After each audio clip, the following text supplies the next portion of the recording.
함께 마태복음 4장 12절부터 17절까지 말씀 보겠습니다. 마태복음 4장 12절에서 17절까지 말씀입니다. 한 절씩 교독하시죠. 예수께서 요한이 잡혔음을 들으시고 갈릴리로 물러가셨다가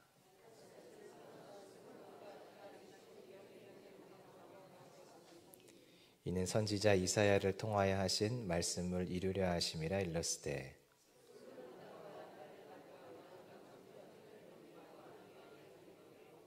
흑암에 앉은 백성이 큰 빛을 보았고 사망의 땅과 그늘에 앉은 자들에게 빛이 비치었도다 하였느니라. 이때부터 예수께서 비로소 전파하여 이르시되 회개하라 천국이 가까이 왔느니라 하시더라. 아멘.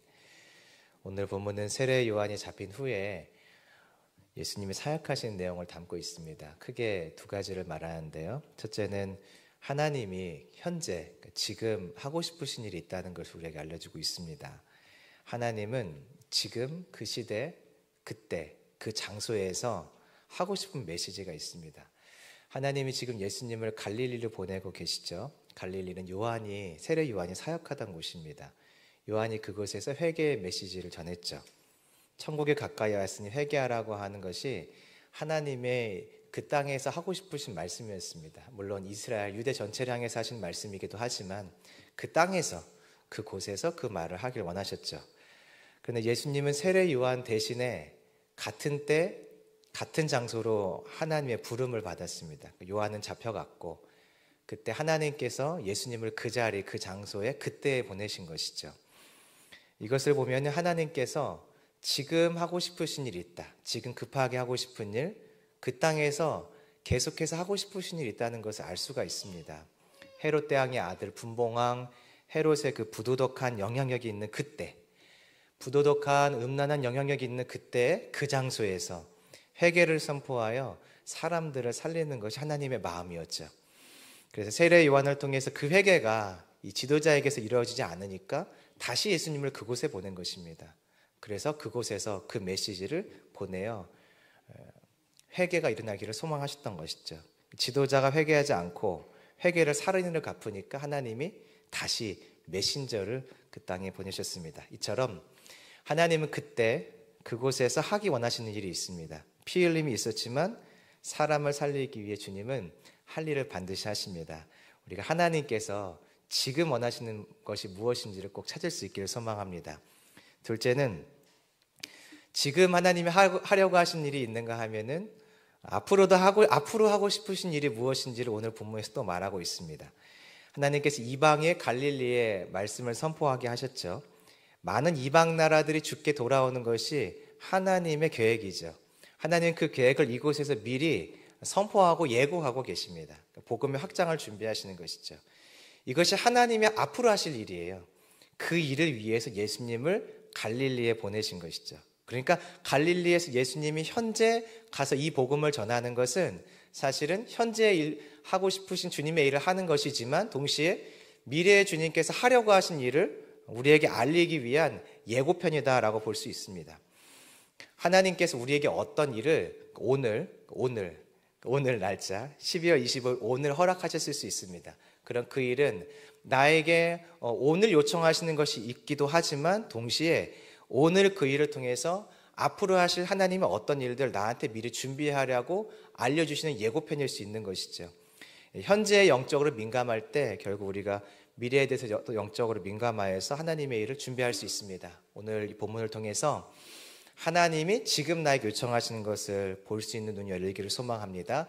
더 나아가서 미래에 하나님께서 하려고 하신 일이 무엇인지를 깨닫고 거기에 순종하여 이 땅에 하나님이 하고자 하시는 구속의 역사를 우리가 이뤄가는데 쓰임받기를 소망합니다.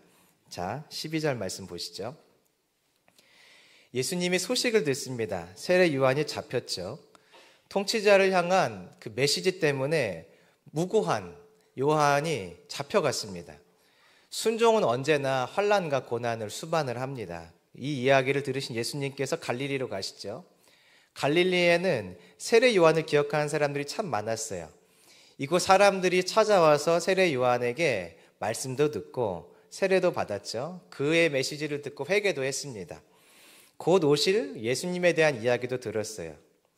예수님이 요한이 잡혔다는 소식을 듣고서 선택해서 가신 곳이 바로 이 갈릴리예요. 그 사람들이 남아있는 갈릴리. 그러니까 세례 요한의 영향력이 남아있는 갈릴리. 세례 요한의 제자들이 남아있는 바로 그 갈릴리로 예수님이 가신 것이죠. 예수님은 항상 하나님의 말씀을 따라 순종하셨죠. 그러면 지금 예수님이 갈릴리로 가기로 결정한 이유는 누구 때문인가요? 왜 아무 말씀 안 하세요? 누구 때문인가요? 하나님 때문에. 하나님이 그곳에 가라고 하는 그 마음을 주셨고 거기에 하나님이 순종을 하신 것이죠. 하나님의 마음은 지금 어디에 있냐면 세례 요한의 메시지가 멈춘 곳, 세례 요한의 사역이 멈춘 그 땅, 갈릴리 땅이 있는 것이었어요. 하나님은 그곳에 바로 사람을 보내고 싶어 했던 것입니다. 하나님은 하실 일이 참 많으세요, 이 땅 가운데. 그런데 하나님이 지금 하려고 하신 일이 항상 있습니다. 지금 보내고 싶은 곳이 있어요. 지금 주님이 눈여겨보시는 곳이 있습니다. 우리가 하나님의 그 마음과 눈을 갖기를 소망합니다. 예수님이 이 땅에 오셨으니까 할 일이 얼마나 많으시겠어요. 해야 할 일이 세상에 산더미같이 있겠죠. 그런데 예수님은 어디를 향하고 있냐면 그래서 그 많은 일들 중에 하나님의 시선이 머무는 곳, 하나님의 뜻이 머무는 곳, 하나님이 지금 당장 이때 하기를 원하시는, 서 있기를 원하시는 그 장소에 계셨어요. 해야 할 일이 다른 곳에도 많이 있습니다. 많이 있죠. 그런데 하나님은 예수님에게 지금 너는 좀 이곳에 있었으면 좋겠다는 그 자리에 계셨던 것이에요. 세례 요한이 잡혀갈 때 하나님이 보시면서 생각하십니다. 저 갈릴리 지역 누가 좀 가줬으면 좋겠는데, 복음을 들은 자들이 있는 곳, 양육이 필요한 곳, 누가 저기에 좀 가줬으면 좋겠는데 누가 갈까? 누가 갈래? 그때 예수님이 아버지 제가 갈게요. 저 보내세요. 하나님이 다시 말씀하십니다. 잘 생각해봐 아들아. 세례 요한이 내 말을 전하다가 저 땅에서 감옥에 갇혔어. 분봉왕 헤롯이 갈릴리를 다스리잖아. 헤롯이 요한에게 어떻게 했는지 알지? 자기에게 책망한다고, 자기 이야기를 한다고 내 메시지를 듣고 그 요한을 감옥에 가뒀어. 너 괜찮겠니? 아들아 너 괜찮겠니? 예수님이 그 말을 들으면서 흔들림 없이 다시 말씀하시죠. 제가 갈게요. 사랑받는 아들이니까 제가 갈게요. 기뻐하시는 아들이니까 제가 갈게요. 우리는 지금 하나님이 원하시는 일이 무엇인지 알고 순종을 해야 합니다. 우리 주위에는 할 일이 참 많아요. 우리가 찾아가야 될 사람들도 많고요. 우리가 만나서 상담이든 뭐 겉면이든 만나야 될 사람들도 참 많고 해야 할 일들도 많아요. 그런데 우리가 생각할 땐 그렇지만 하나님은 지금 오늘 이 시간 그때 나에게 요청하는 그 일이 있습니다. 누군가는 거기에 있었으면 좋겠고, 누군가는 저 사람에게 말을 했으면 좋겠고, 누군가는 그 자리에 머물렀으면 좋겠고 하는 그 하나님의 지금 원하시는 일이 있다는 것이죠. 내가 원하는 장소를 내려놓고 하나님께서 원하는 장소에 서 있기를 소망합니다. 내가 원하는 때를 내려놓고 하나님께서 원하시는 그 때, 그 시간에 거기에 있기를 소망합니다. 그러면 하나님은 왜 갈릴리에 사람을 보내고 싶으셨을까요? 하나님은 그곳에 왜 예수님을 보내고 싶었을까요? 그 이유는 갈릴리 지역에 참 위로가 필요했기 때문입니다. 자, 13절 보실까요? 예수님이 그동안에 머무르셨던 곳은 나사렛이죠. 나사렛을 떠납니다. 나사렛은 스불론 지역이에요. 스불론 지역인 나사렛을 떠나서 납달리 경계선에 있는 가버나움에 가셨습니다. 이 가버나움이라는 말은 위로의 마을이라는 뜻이죠. 자, 그러면 질문해 볼게요. 가버나움은 위로가 있기 때문에 위로의 마을일까요? 아니면 위로가 필요하기 때문에 위로의 마을일까요? 어떻게 하셨어요? 제 설교문 보내드리지도 않았는데. 위로가 필요해서 가버나움입니다. 그 땅은 지금 위로가 필요해요. 하나님은 그래서 그 땅 예수님을 보내시죠. 예수님은 그 땅에 가서 그 위로를 전하시면 천대받으실 것이고 조롱받으실 것이고 배척받으실 게 뻔해요. 그런데 하나님은 그럼에도 불구하고 예수님을 그렇게 가볍게 여기고 무시할 그 땅에 바로 위로자인 예수님을 보내고 싶으셨어요. 14절 보실까요? 이 일은 알고 봤더니 하나님께서 이사야 선지자를 통해서 말씀하신 하나님의 계획의 성취였던 것이죠. 주님 참 놀라워요. 이 성취가 일어나려면 나는데 어떤 일이 생겼었냐면 세례 요한이 잡혀가는 것이에요. 세례 요한이 잡혀가면 슬프죠. 이 강력한 메시지를 전하며 영적인 대전환을 갖고 왔던 사람이 세례 요한이죠. 사람들이 영적으로 어두워져 있고 메시아가 온지도 모르고 반응하지도 못하고 회개하지도 않으니까 회개하라는 말씀을 하셨죠. 천국이 가까이 왔는데 인식하지 못하니까 천국이 가까이 왔다는 말씀을 하셨죠. 그러니까 세례 요한이 있어야 사람들이 회개하면서 그 영적인 시선을 땅에 두고 있던 그 시선을 하나님께 돌리고 하나님이 허락하신 그 예수님 메시아에게 시선을 돌릴 수 있게 도와준 영적인 대전환을 일으킨 사람이 세례 요한이죠. 그런데 이 세례 요한이 잡힌 이후에 하나님은 한 가지 계획을 성취하세요. 세례 요한이 잡힌 이후에 바로 이 이사야를 통한 말씀을 예수님을 통해 성취하시죠. 너무 놀랍지 않으세요? 하나님은요, 세례 요한이 잡힌 것은 슬픔인데 그 슬픔에 우리가 매여 있거나 애써 그 슬픔을 피하려고 하는 것을 원치 않으세요. 그 슬픔을 받고 그 자리에서 지금 하나님께서 이 슬픔을 가지고 하려고 하는 일이 무엇인지를 우리에게 보도록 요청하고 계신 것이에요. 이 슬픔의 자리를 통해서 하나님은 예수님을 통해 새로운 언약을 이미 하신 말씀을 성취하시죠. 우리 인생도 마찬가지인데요. 하나님이 우리에게 어떤 슬픔을 허락하셨을 수 있어요. 다 슬픔이 있잖아요. 그 일은 좀 안 일어났으면 좋겠었는데 그 일이 생겼어요. 나의 실수이건 누군가 때문이건. 그럼 우리가 두 가지 반응을 하는데 첫 번째는 슬픔 속에 잠기던가 아니면 슬픔을 잊어버리려 하든가 아니면 슬픔을 애써 지우려 한다든가 어쨌든 슬픔 속에 매이거나 슬픔을 떨쳐내거나 둘 중에 한 가지래요. 잘하는 거, 앞에 거는 안 좋은 것이고 뒤에 건 좀 잘하는 것이지만 매이면 안 되죠, 슬픔에. 그런데 더 중요한 것은 무엇이냐면 그 슬픔의 사건을 통해서 하나님은 지금 또 다른 일을 준비하고 계신다는 것이에요. 그럼 우리가 이런 하나님을 본다면 슬픔의 자리에서 무엇을 해야겠어요, 여러분? 슬픔을 이기게 해주세요? 좋은 기도입니다. 슬픔을 내가 더 이상 이걸 잊어버리게 해주세요. 좋은 것입니다. 이겨나게 해주세요. 감당하게 해주세요. 좋은 것입니다. 거기서 멈추면 안 되죠.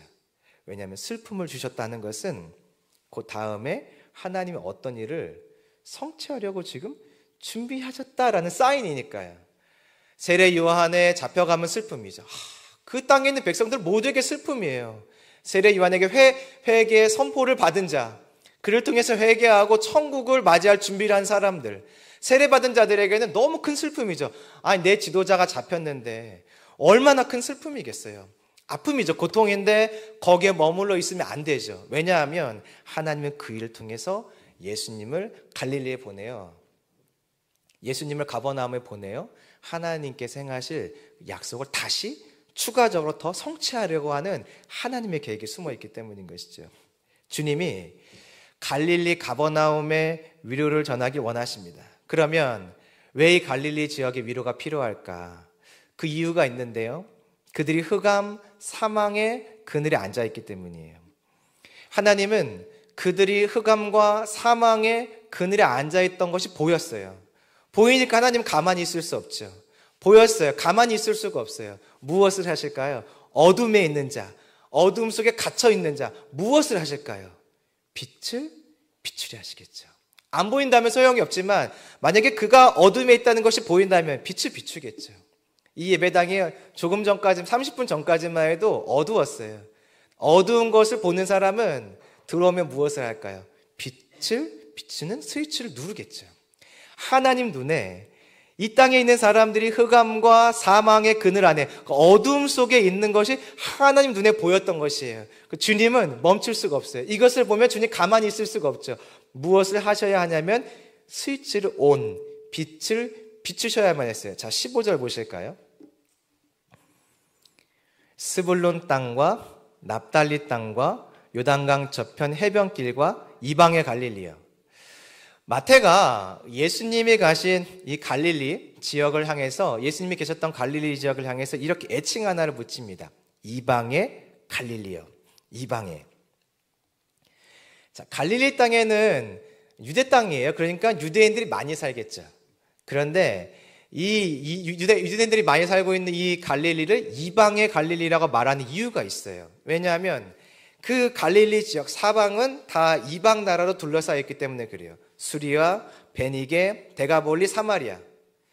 이방 나라 사람들로 그 주위가 가득 차 있어요. 그러다 보니까 이 갈릴리는 교통의 요지입니다. 도시와 도시를 이어주는 교통의 요지. 물자와 사람이 이동하는 교통의 요지예요. 그러다 보니까 외지 사람들이 많이 살아요. 외지 사람들이 많이 왔어요. 역사적으로도 이 갈릴리 땅은 중요한 곳이어서 이방 나라의 점령이 많이 당하기도 했었어요. 그래서 이 땅을 이렇게 부릅니다. 이방의 갈릴리. 주님이 이 땅을 볼 때 마음이 아파요. 하나님이 이 땅을 볼 때 마음이 아파요. 사람이 볼 땐 괜찮은 도시예요. 아주 번화가는 아니고 중심은 아니죠. 그러나 그래도 물자가 이동하고 사람이 오고 가면 먹고 살 게 있고 활발하고 장사가 되고, 그래도 이 땅은 살만해요. 사람들이 볼 땐 그래요. 하나님의 눈엔 다릅니다. 하나님의 눈엔 달라요. 성경을 보면은 창세기 49장에 야곱이 아들들을 향한 축복의 메시지들이 나옵니다. 저주의 메시지도 나오죠. 그때 스불론과 납달리에게는 복된 말들을 했어요. 스불론은 경계가 확장되고 납달리는 아름다운 소리를 바라게 된다 하는 축복이 있었죠. 그러니까 이 스불론, 납달리, 아까 앞에 나왔죠. 스불론, 납달리. 나사렛 근처에 속하는 스불론, 그리고 납달리.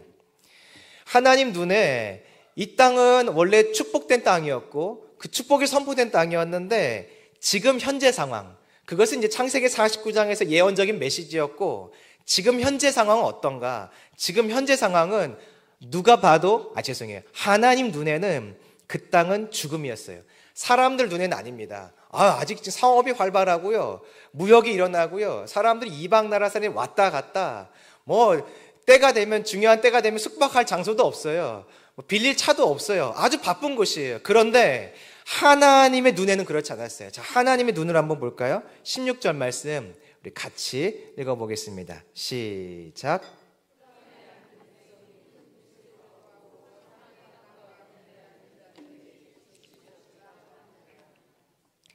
사람들은 그렇게 생각하지 않았는데 하나님의 눈에 보였던 것이 있어요. 그 땅에 있는 모든 사람들이 어둠 가운데 있는 것이에요. 흑암 가운데 있었어요. 그 땅에 있는 모든 사람들이 사망에 있었어요. 그 땅에 있는 모든 사람들이 그늘에 있었어요. 흑암에 머물렀다는 것은 주저앉다, 남아있다라는 뜻이 있습니다. 성경에서 흑암을 살펴보면 이것은 하나님의 권세가 있는 것일까요? 사단의 권세가 있는 것일까요? 똑똑하시네요. 흑암은 어둠, 곧 사단의 권세가 있는 것을 말해요. 축복을 받은 그 땅이죠. 창세기 49장에서는 축복이 있던 그 땅인데 지금 현재 상황은 하나님 눈에 볼 때 사단의 권세 아래 놓여진 땅이었어요. 사단의 권세 아래 사람들이 다 주저앉아 버렸어요. 사람들이 볼 때는 아니에요. 주저앉아 있지 않아요. 사람들이 볼 때는 활발하고 물자가 이동하고 무언가 번창하고 있고 계속 사람이 가득 차 있는 곳, 그리고 서울 같은 도시와 같은 그런 역할을 하고 있는 곳이죠. 죽은 도시가 아니라 살아있는 도시예요. 사람들이 볼 땐 주저앉아 있지 않아요. 다 열심히 일하고 있는데 하나님의 눈에는 다 주저앉아 있는 것이에요. 다 주저앉아 있었어요. 마치 다리가 아파서 일어나지 못하는 사람처럼, 힘과 능력을 상실해서 모든 의지가 꺾여서 일어나지 못하는 사람, 누가 도와주지 않으면 일어서지 못하는 것처럼 보이는 땅이었던 것이에요. 사람들의 눈엔 아니에요. 하나님의 눈에 그랬다는 것이죠.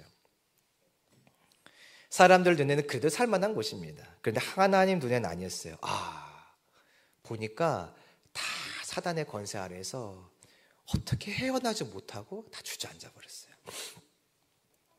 주님의 마음에 저 땅에 빛을 보내줘야겠다 해서 바로 그 빛을 보고 사람들이 어둠 가운데에서 나오도록 하나님이 준비를 하셨죠. 여기서 빛, 큰 빛은 누군가요, 여러분? 예수님. 흑암에 머무르는 자들이 자기가 사망에 있는 줄 몰라요. 그럼 나왔겠죠? 그런데 흑암에 있는 자들이 나오려면 빛을 비춰줘야 돼요. 아, 저기 빛이 있었었구나. 아, 그러고 보니까 이곳은 어두운 곳이었네. 깨달을 수 있게 하고 흑암에서 나오게 하려면 빛을 비춰줘야 됩니다. 그래서 하나님이 이 땅에 빛이신 예수님을 보내신 것이에요. 누가복음에 보면은 이 빛을, 이 큰 빛을 뭐라고 표현을 하냐면 해라고 표현합니다. 해.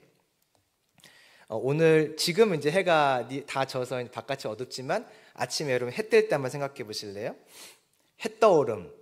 동쪽에서 해가 뜨면 사람들이 누워있나요? 일어서기 시작하나요? 일어서기 시작하죠. 사람들이 계속 자고 있나요? 깨어나서 무언가 일할 준비를 하나요?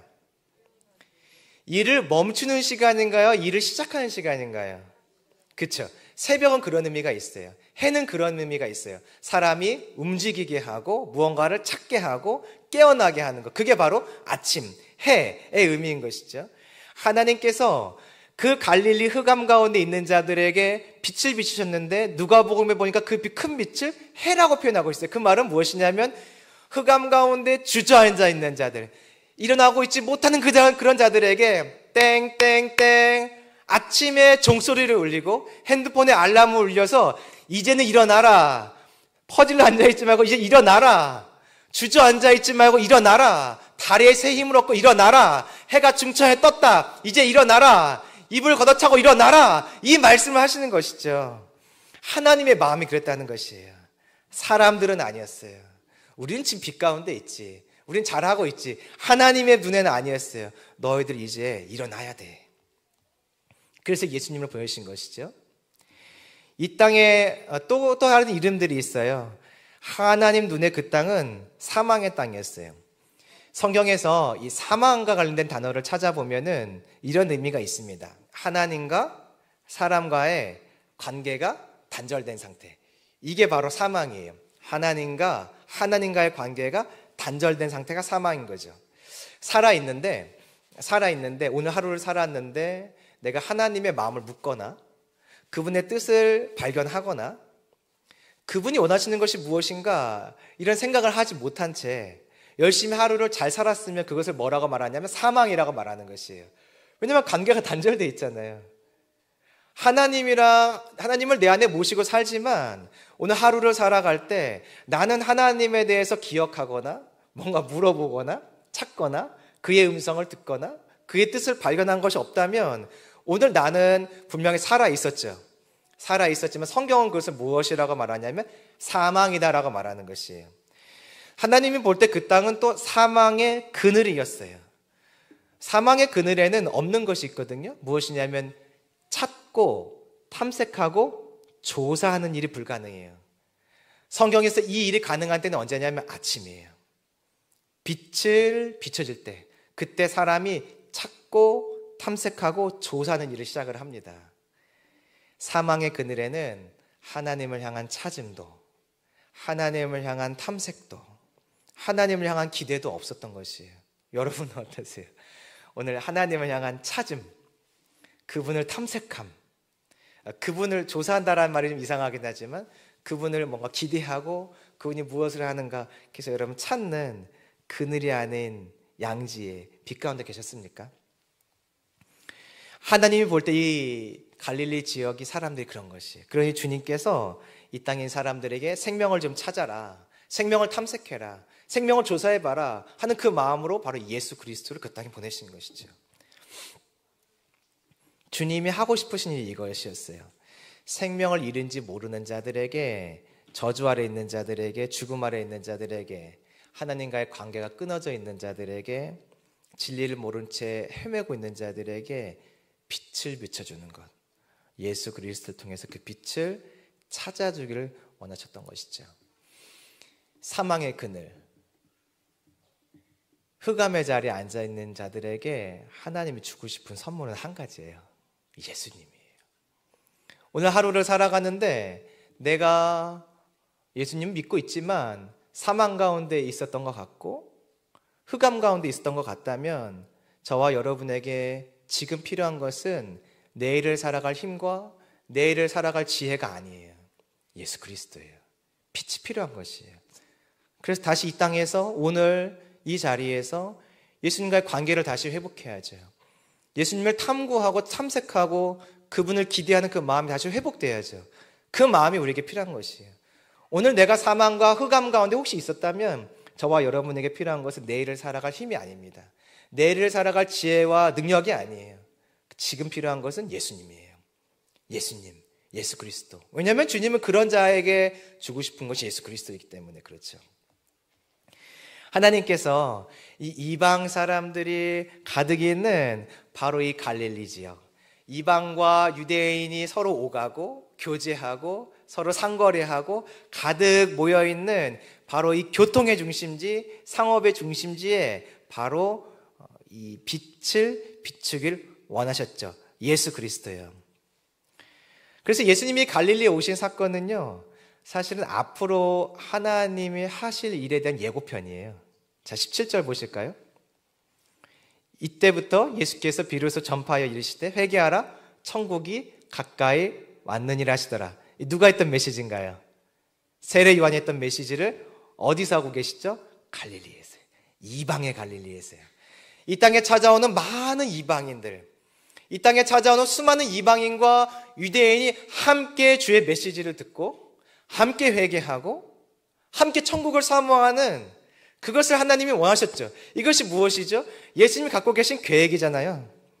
마침내 예수님이 하시려고 하는 그 계획이 바로 이 갈릴리에서 이루어지고 있는 것이에요. 온 이방 땅에 사마리아와 땅끝까지 이르러 내 복음의 증인이 내려가는 그 하나님의 계획, 이방 나라들에게 복음이 선포되어서 그들도 주께 돌아와 유대인과 이방인이 하나 되어서 한 마음으로 벽이 허물어진 채 하나님을 예배하는 로마서에서 말하는 그 하나됨, 연합됨을 지금 이방의 갈릴리에서 주님이 우리에게 보여주고 계신 것이죠. 주님은 분명히 유대인을 중심으로 사역을 하실 것이에요. 그러나 그의 사역의 시작에 하나님께서 예수님을 이방의 갈릴리를 보내신 것은 하나님이 앞으로 하실 일이 무엇인지를 보여주려고 하시는 것이에요. 예고편과 같은 것이죠. 그러므로 하나님이 앞으로 하실 일에 우리가 동참하기 위해서 오늘 해야 될 일이 있습니다. 그것은 오늘 일어나는 일들 속에서 영적인 변화를 예민하게 깨닫는 것이에요. 앞에 거울이 하나 있는데 제가 이 거울을 이렇게 돌렸으면 여러분 아시겠습니까? 이 변화를? 이렇게 놨다면 아마 다 아셨을 거예요. 여기서 요만큼 돌리면 아무도 모르실 거예요. 돌린 저만 알겠죠. 아니면 이것을 항상 봐왔던 목사님 정도는 아시겠죠. 작은 변화가 있을 때 알아채는 사람이 있어요. 작은 변화가 있는데 못 알아채는 사람이 있죠. 하나님은요, 우리 앞에 작은 변화들을 계속 허락하세요. 이 오늘 일어나는 이 변화 속에서 한 영적인 민감함을 가지고 예민하게 그 변화를 캐치할 수 있어야 돼요. 그래야 앞으로 행하실 하나님의 일을 준비할 수 있어요. 예수님이 갈릴리에 오셨죠. 갈릴리에 오신 이유는 세례 요한이 했던 그 일을 이어가게 하기 위해서. 근데 그것만 있는 것이 아니었어요. 사실은 갈릴리에서 이방인들에게도 복음을 전하며 하나님이 앞으로 하실 일, 예수님이 죽고 부활하신 이후에 성령이 오시면 할 일도 예고하고 계신 것이었어요. 현재 그 일 한 가지가 현재 일에 대한 하나님의 요청이기도 하면서 앞으로 일어날 일에 대한 하나님의 요청이기도 한 것이에요. 영적인 민감함을 가지고 현재 일어나는 변화, 하나님이 현재 허락하신 그 일을 발견하게 되면 그 다음에 앞으로 하신 일도 볼 수 있는 영적인 눈이 생기는 것이에요. 그럼 반대로 말해볼게요. 오늘 일어나는 일, 이 작은 변화 하나하나가 영적으로 캐치가 되지 않으면 앞으로 하나님이 행하실 일에 대해서 알 수 있을까요? 없을까요? 없는 것이에요. 왜냐하면 하나님은 미래 일을 하실 때, 앞으로 일을 하실 때 현재 어떤 사건, 어떤 일을 통해서 나중의 일들을 준비해 가시기 때문에 그런 것이죠. 그래서 우리가 두 가지 측면에서 일을 해야 되는데, 첫 번째는 오늘 나타난 그 일은 과거의 연속선 상에 있다는 것을 깨닫고 주님의 뜻을 물으며 치유와 축사가 우리의 인생에 필요해요. 하나님이 오늘 현재 일을 어떤 일을 하시는 것은 곧 과거의 일들을 끊어내고 과거로부터 새로워지길 기대하시는 것이에요. 하나님이 지금 내게 어떤 어려움, 아픔, 일들, 새로운 일을 허락하신다면 그것은 현재의 일이 나타날 수밖에 없었던 과거의 일을 끊어내고 정리하라고 요청하시는 것이에요. 그때 필요한 것이 무엇이죠? 치유와 축사죠. 치유와 축사는 과거의 일에 대한 정리죠. 내 안에 이미 들어와 있는 거, 지금 나를 붙들고 있는 것으로부터의 정리가 치유와 축사죠. 하나님이 현재 어떤 일을 행하실 때 미래의 일을 준비하기 전에 먼저 과거의 일들로부터 단절을 통해 현재를 바뀌기를 원하세요. 하나님이 예수님을 어디에 모으셨냐면 갈릴리, 이방의 갈릴리. 그 땅에 무엇이 있었죠? 사망, 그늘이 있었죠. 사망과 그늘 아래 가두어져 있는 자들에게 예수님을 보내시는 것은 예수님을 보내셔서 사망과 그늘을 이제 끊기를 원하신다는 하나님의 말씀이신 것이에요. 우리의 인생에 예수님이 현재 어떤 일을 행하시고 계세요. 그것이 좋은 일이건 나쁜 일이건 여러분 물어보시기 바랍니다. 주님, 이 일을 왜 행하세요? 내가 이 일을 통해서 끊어야 될 과거의 것들이 무엇입니까? 정리해야 될 것이 무엇입니까? 그리고 그 뜻을 깨닫고 거기에 반응하시기 바랍니다. 회개이든 감사이든 순종이든 반응하시면 여러분이 현재가 바뀔 것이에요. 자, 그런데 여기서 멈추면 안 돼요. 절대 여기서 멈추면 안 돼요. 주님이 일하셨어. 그 막힌 일을 정리하셨어. 감사하다. 너무 좋죠. 너무 행복하고 좋죠. 그러나 하나님은 현재 일을 하실 때 동시에 무슨 일을 준비하신다고요? 미래 일을 준비하시죠. 갈릴리에서 복음을 전하는 것은 사망의 그늘 안에 있는 자들을 깨워서 현재를 변화시키시는 것이죠. 거기서 멈추지 않고 그 일은 앞으로 행할 이방인 전도와 선교에 대한 예표적인 사건이었어요. 그러면 우리가 치유와 축사 이런 일들을 통해서 과거의 것들을 끊어내어 나의 현재가 바뀌었다. 그럼 감사하고 기뻐한 다음에 뭐 해야 될까요, 여러분? 다시 물으셔야 돼요. 주님, 오케이, 이거 정리하라고요? 알겠습니다. 그러면 이제부터 나한테 뭘 요청하시는 것이에요? 무엇을 하려고 과거의 그런 것들을 정리하셨어요? 이때 필요한 것이 무엇이냐면 예언인 것이에요. 치유와 축사는 과거의 일들을 정리하는 것이라면 이때 필요한 것은 예언이에요. 하나님은 반드시 현재 일을 통해서 정리, 더하기, 나아감을 우리에게 요청하고 계시기 때문인 것이죠.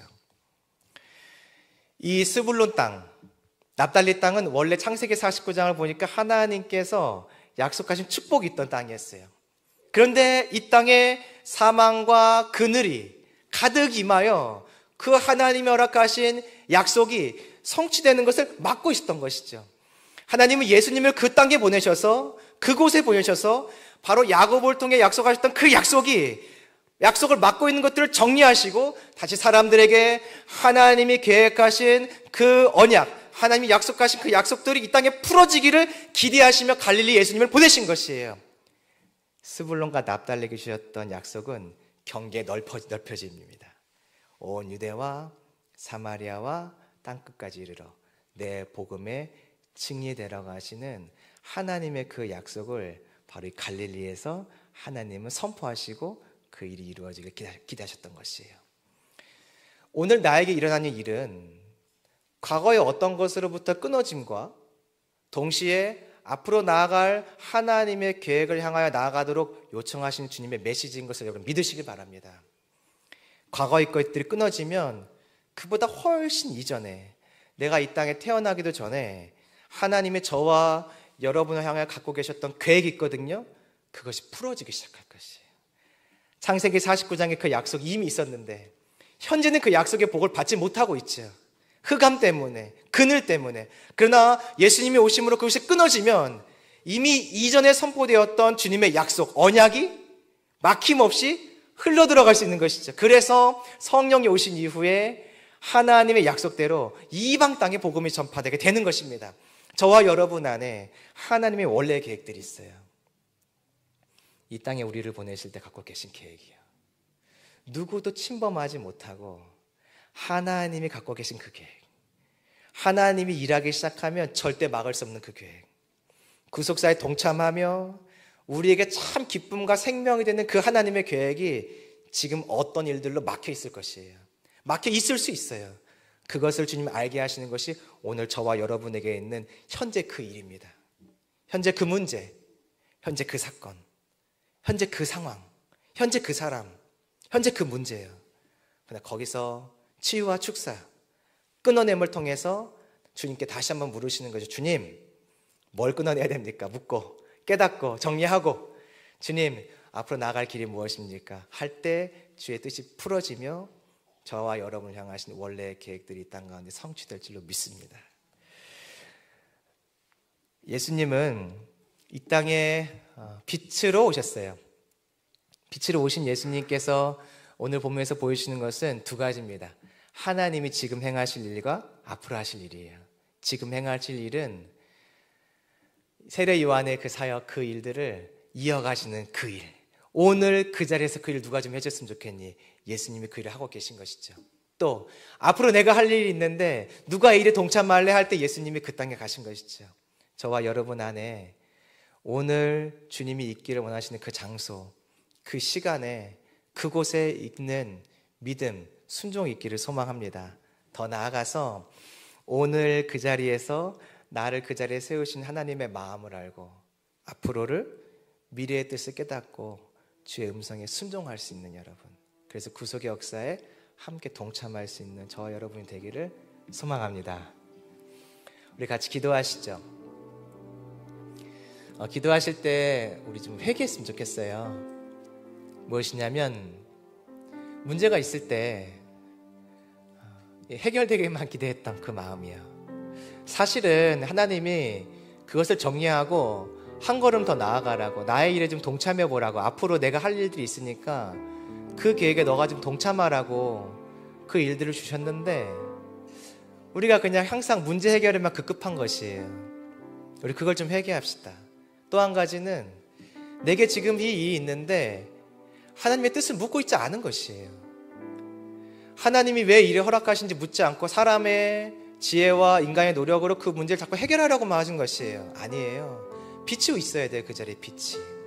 문제는 흑암과 그늘 때문이었어요. 그러면 흑암과 그늘은 내가 치워낼 수가 없으니까 빛이신 예수님이 오셔야만 했어요. 하나님의 뜻을 묻고 무엇이 이것을 정리하는 길인지를 물어야 되는데 묻지 않은 것. 또 한 가지 얘기할까요? 물어서 우리가 주님의 뜻을 알 때가 있죠. 근데 아쉽지만 마지막에 순종 못할 때가 있어요. 순종까지 해야 현재의 상황이 바뀌고 나를 향하신 계획들이 풀어진 역사가 일어납니다. 우리 기도하시죠. 순종하지 않은 죄, 묻지 않은 죄, 그리고 더 나아가 하나님의 하실 일을 묻지 않고 오늘의 만족한 것들을 우리 회개하면서 잠깐 기도하시죠. 주의 이름 3번 부르시고 같이 기도하겠습니다. 주의 이름 부를까요? 주여, 주여, 주여. 하나님 아버지 감사합니다. 오늘 우리에게 주시는 말씀은 오늘 행하신